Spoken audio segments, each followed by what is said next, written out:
like one thing you can do right away, instead of having that link go to like, hey, buy this beat, and only probably 0.1%, maybe less, are going to click on it, offer them something for free. Say, hey, get 3 free beat leases or 10 free beat leases or whatever. Like, offer them something for free, and then now have them land on a page that's, you know, like a sales funnel where it's like, on that page, it's super simple. All it is like, hey, if you want these 5 free beats? Cool, enter your email, right? And it's like, there's nothing else they can do. They can't click off to your socials. They can't do something else. They can't buy anything even. It's just, that's all super simple. There's like this marketing concept that a confused mind says no. So like, don't give them hella options. Just be like, you could either do this or leave. Like, that's it, right? And now all of a sudden, you know, I'm seeing 50%, 60%, sometimes 70% opt-in rates on those kinds of pages because they want it, right? They want a free, like it's a no-brainer, right?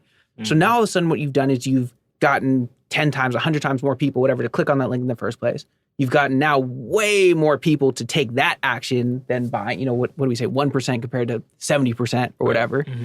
And now there's a couple things like, to me, the concept from there is like, so Russell Brunson is like my mentor as far as business. I mentioned him earlier. He's the guy who kind of is the CEO of ClickFunnels.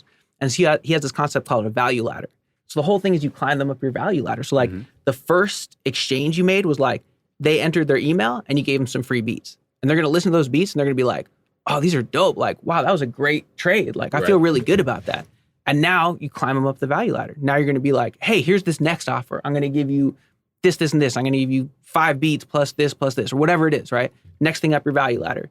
And they're going to be like, all right, for $27 or what, we're talking about sevens earlier, but like whatever, you know, $30, whatever the price is. Okay. $29.99. Yeah. I'm going to give you this $30. You're going to give me that. And then they're like, oh, wow. Like I gave them $30 and what I got, the value I felt from that was like $100 or more. Like, this feels great.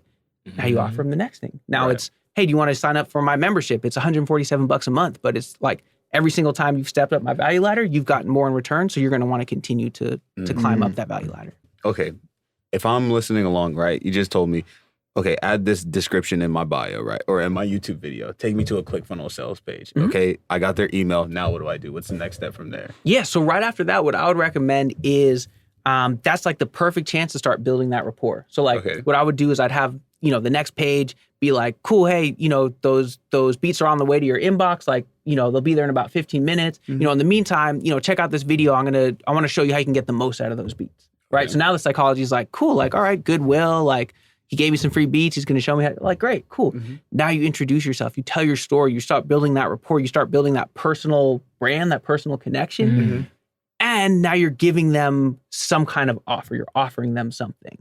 And then this is where we get into like the difference between what an offer is, like a true offer, and what like a beat lease is, which is a commodity. Okay. And so like, what I mean by that is like commodity is like you know, like milk or gasoline, right? So like you can kind of get it anywhere. It's kind of about the same price, right? So like if you think about it, like how do you decide we're gonna get gas? Like just whatever's on the corner, or like whatever. Gas, what's close, what's nearest. Yeah, exactly. My favorite one. Shit. Yeah, whatever. It's probably gonna be either whatever's the most convenient or maybe whatever's cheapest, but probably whatever's the most convenient.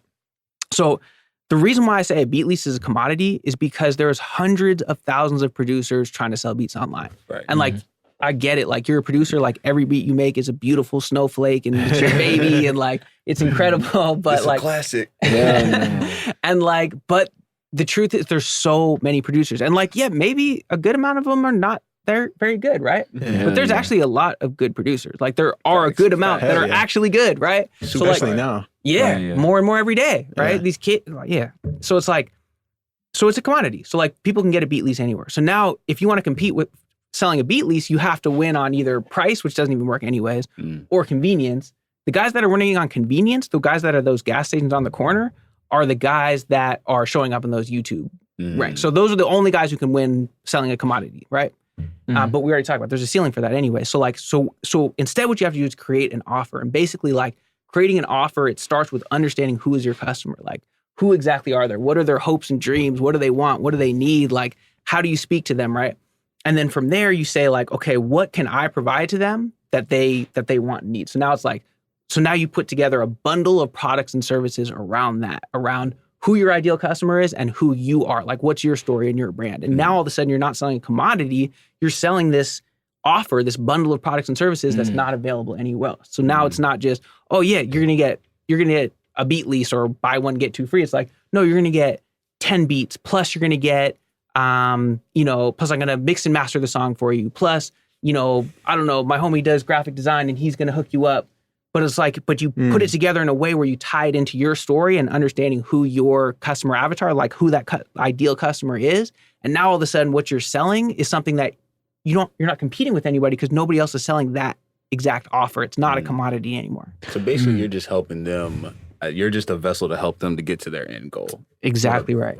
Now, what about the producers where the only thing they really have to offer is beats? They don't know how to mix and they don't really, know anything else that they can offer. Yeah, no, it's a great question. And like, here's the thing is like, it doesn't need to come from you, right? So like you can read, like, for example, I have in a few of my offers, I have some courses, some like information part, like, how to rap better, how to market yourself, like different courses, ones that I haven't created, but I'll reach out to the people who created these courses. Maybe they're my friends, or maybe they're just people who I Googled, like how to rap course or whatever, and you come across them and then you say like, hey, would you be willing, like, I've got this offer, I've got this audience, like, would it be cool if I included this for free as part of my, offer? And a lot of times those guys will say yes, because they created this course 2 years ago and it's not making a lot of money, but it's going to, it's going to get their name in front of more people. Or maybe you work out a deal with them where it's like, hey, I'll pay you $20 a month to license it, or whatever it is. Like you can, so it doesn't have to be you. Same thing with mixing and mastering. You find somebody, there's some dude who's